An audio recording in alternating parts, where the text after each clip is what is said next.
दोस्तों, घर में लड्डू गोपाल को रखना जितना सुख, समृद्धि और सौभाग्य लाता है, उतना ही बड़ा जिम्मा भी आपके कंधों पर डाल देता है। याद रखिए, यह सिर्फ एक मूर्ति नहीं, बल्कि स्वयं भगवान श्री कृष्ण का साक्षात स्वरूप है। अगर आपने उन्हें अपने घर में विराजमान किया है, तो उनकी सेवा अपने बच्चे की तरह करनी होगी। जरा सी लापरवाही, जरा सी गलती, और वही लड्डू गोपाल जिनकी कृपा से जीवन में आनंद बरसता है। उनकी नाराजगी आपके घर की खुशियां तक छीन सकती है। कई लोग बिना जाने कुछ ऐसी भूल कर बैठते हैं जो न सिर्फ उनकी किस्मत को रोक देती है, बल्कि घर में अनजाने दुखों को बुला लेती है। आज हम आपको बताने जा रहे हैं वो गुप्त और बेहद अहम बातें जिन्हें हर भक्त को जरूर जानना चाहिए। और यकीन मानिए, जो आखिरी राज हम खोलने वाले हैं, वो आपको हिला देगा। शायद आपने कभी सोचा भी न हो कि ऐसी भूल आपके घर में हो रही होगी। इसलिए वीडियो को अंत तक ध्यान से सुनिए, क्योंकि इसे देखने के बाद आपको और कहीं खोजने की जरूरत नहीं पड़ेगी। तो जल्दी से कमेंट में लिखिए जय लड्डू गोपाल की। और अब बढ़ते हैं उस रहस्य की ओर। पहले जानते हैं लड्डू गोपाल की दैनिक सेवा और पूजा के नियम। दोस्तों, घर में लड्डू गोपाल जी को विराजमान करना सिर्फ एक परंपरा नहीं है, बल्कि ये आपके जीवन में भगवान श्री कृष्ण को अपने ही परिवार के सदस्य की तरह बसाने जैसा है। और जब भी कोई बच्चा घर आता है, तो उसकी देखभाल, उसकी सेवा कितने प्रेम और समर्पण से की जाती है, ठीक वैसे ही लड्डू गोपाल जी की सेवा करनी होती है। अब स्नान और श्रृंगार की बात करते हैं। हर दिन उनकी सेवा की शुरुआत स्नान से होती है। सुबह सुबह पंचामृत स्नान कराना मानो जैसे मां अपने बच्चे को नहलाकर नए दिन के लिए तैयार करती है। दूध, दही, शहद, घी और गंगाजल से स्नान कराने के बाद जब आप उन्हें कोमल कपड़े से पोंछकर मौसम के अनुसार वस्त्र पहनाते हैं, तो यह केवल श्रृंगार नहीं, बल्कि उनके प्रति आपका प्रेम और भक्ति है। साफ वस्त्र पहनाने के बाद माथे पर चंदन का तिलक, सिर पर मुकुट, कानों में बाली, हाथों में बांसुरी, कमर में करधनी और पैरों में नन्ही सी पायल। इस श्रृंगार के बाद जब आप गोपाल जी की ओर देखते हैं, तो लगता है जैसे स्वयं नंदलाल आपके आंगन में खेल रहे हों। भोग व्यवस्था कैसे करें? लड्डू गोपाल जी के दिनचर्या का सबसे महत्वपूर्ण हिस्सा है भोग। जिस तरह हम अपने बच्चे को समय पर भोजन कराते हैं, वैसे ही ठाकुर जी को भी दिन भर 4 बार भोजन अर्पित करना चाहिए। प्रातःकाल सुबह 6 से 7 बजे दूध का भोग, दोपहर 12 से 1 बजे लड्डू, माखन मिश्री या हलवा, संध्या 5 से 6 बजे फल, मेवा या हल्का नाश्ता, रात्रि 8 से 9 बजे दूध का भोग और फिर शयन। भोग लगाते समय ध्यान रहे कि यह सात्विक और शुद्ध होना चाहिए। प्याज और लहसुन का प्रयोग बिल्कुल न करें। और भोग लगाते समय यह मंत्र अवश्य बोलें, त्वदीयं वस्तु गोविंद तुभ्यमेव समर्पय, गृहाणे सम्मुखो भूत्वा प्रसीद परमेश्वर। यह मंत्र केवल अर्पण नहीं, बल्कि एक भाव है कि प्रभु, यह भोजन हमारा नहीं, सब आपका है, हम तो बस आपके सेवक हैं।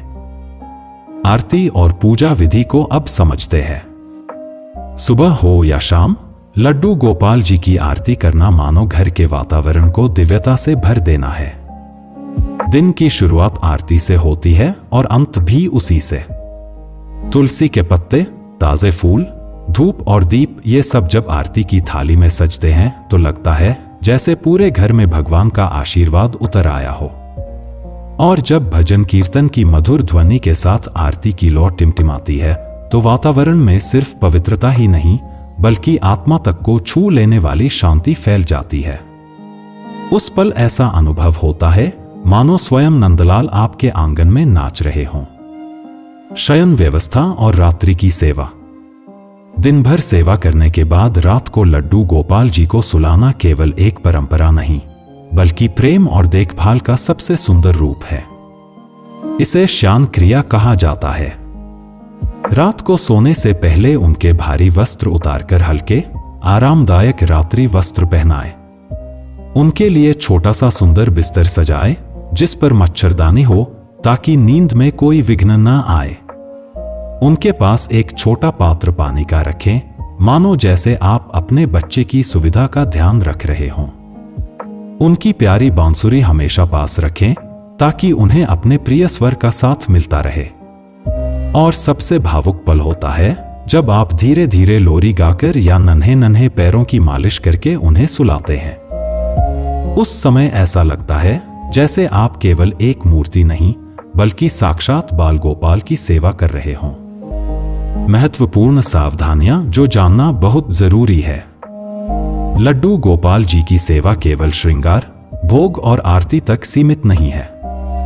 उनकी उपस्थिति में कुछ बातें हैं जिनका ध्यान रखना हर भक्त का कर्तव्य है, क्योंकि यह सेवा सिर्फ बाहरी नहीं, भीतर के भाव से जुड़ी होती है। न करने योग्य कार्य, जल्दी न जगाए। जैसे हम छोटे बच्चे की नींद का सम्मान करते हैं, वैसे ही लड्डू गोपाल जी की भी नींद का ध्यान रखना चाहिए। विशेषकर सर्दियों में उन्हें देर तक सोने दें। उनकी नींद में विघ्न डालना उनके प्रति लापरवाही समझी जाती है।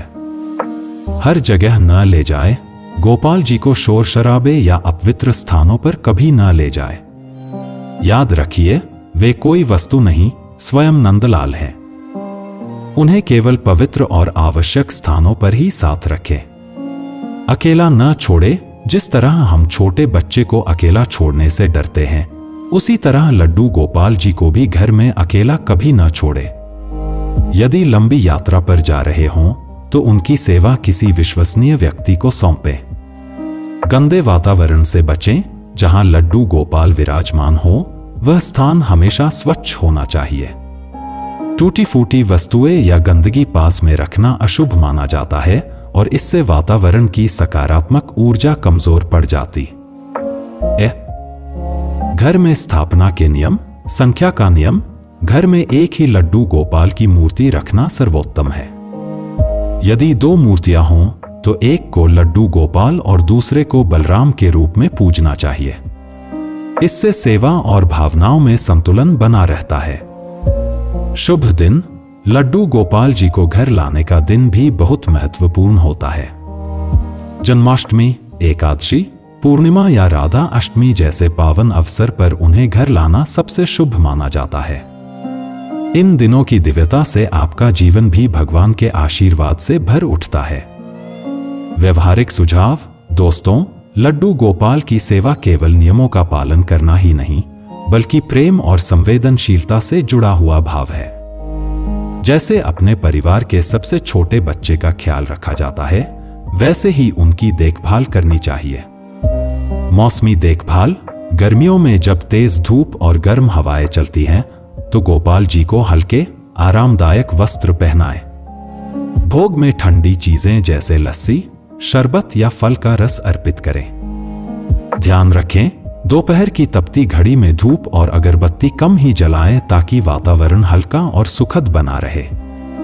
सर्दियों में जैसे हम बच्चों को गर्म कपड़े पहनाते हैं, वैसे ही गोपाल जी को ऊनी वस्त्र और आरामदायक गर्म बिस्तर की व्यवस्था दें। इससे उन्हें सर्द हवाओं से बचाव मिलता है और आपके मन को भी संतोष मिलता है कि आपने उनका पूरा ध्यान रखा। पारिवारिक सहयोग। लड्डू गोपाल की सेवा तभी सबसे मधुर बनती है जब पूरा परिवार इसमें भाग ले। माता पिता से लेकर बच्चों तक हर कोई यदि थोड़ी सी भी सेवा करे तो घर का वातावरण भक्ति और प्रेम से भर उठता है। छोटे बच्चों को भी इस सेवा में शामिल करें। उन्हें फूल चढ़ाने दें, धूप दिखाने दें या बस गोपाल जी के पास बैठने दें। इस छोटे से अभ्यास से उनके मन में भगवान के प्रति प्रेम और श्रद्धा हमेशा के लिए बस जाएगी। सेवा भाव ही सबसे बड़ा नियम। दोस्तों, लड्डू गोपाल जी की सेवा में सबसे महत्वपूर्ण बात यह है कि आप कितने भाव से उनकी देखभाल करते हैं। नियम और परंपरा जरूरी हैं, लेकिन असली शक्ति आपके प्रेम और समर्पण में है। जब आप पूरी श्रद्धा से उन्हें स्नान कराते हैं, श्रृंगार करते हैं, भोग लगाते हैं और आराम देते हैं, तो वो केवल आपके घर में ही नहीं, आपके दिल में भी बस जाते हैं। और जब भगवान दिल में बस जाएं, तो सुख, समृद्धि और शांति अपने आप आपके जीवन में उतर आती है। लड्डू गोपाल को घर में रखने के फायदे। एक घर में सुख समृद्धि का आगमन। जब घर में लड्डू गोपाल जी को प्रेम से स्थापित किया जाता है तो ऐसा माना जाता है कि मां लक्ष्मी और स्वयं श्री कृष्ण की कृपा से घर धन धान्य से भर जाता है। घर के कामों में बरकत होती है और कभी दरिद्रता का भय नहीं रहता। 2 सकारात्मक ऊर्जा का प्रवाह। लड्डू गोपाल की उपस्थिति से घर का वातावरण पवित्र और शांतिमय हो जाता है।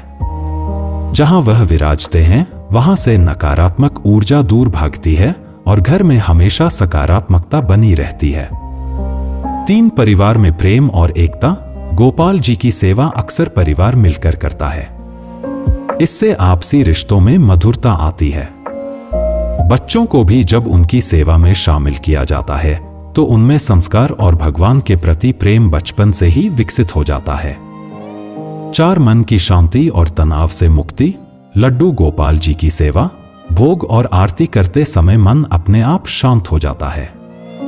उनके दर्शन से चिंता और तनाव मिट जाते हैं। यह सेवा एक तरह से आध्यात्मिक ध्यान है जो आत्मा को सुकून देता है। 5 संतान सुख और परिवार वृद्धि। कहा जाता है कि बाल स्वरूप कृष्ण की पूजा करने से दंपत्ति को संतान सुख प्राप्त होता है। जिन दंपत्तियों की संतान नहीं होती उनके लिए लड्डू गोपाल की सेवा विशेष फलदायी मानी गई है। 6 स्वास्थ्य और लंबी आयु का आशीर्वाद। नियमित रूप से गोपाल जी का भोग, स्नान और आरती करने से घर के सदस्यों को मानसिक और शारीरिक स्वास्थ्य का आशीर्वाद मिलता है। कई भक्तों का मानना है कि भगवान की कृपा से रोग दूर होते हैं और जीवन में दीर्घायु मिलती है। 7 कर्मों की शुद्धि और आत्मिक उन्नति। लड्डू गोपाल की सेवा का सबसे बड़ा लाभ है आत्मिक उन्नति। जब इंसान उन्हें अपने बच्चे की तरह मानकर सेवा करता है तो उसके मन में करुणा, प्रेम और दया के भाव विकसित होते हैं। यह गुण धीरे धीरे उसके आचरण में उतर जाते हैं और जीवन को सरल व पवित्र बना देते हैं।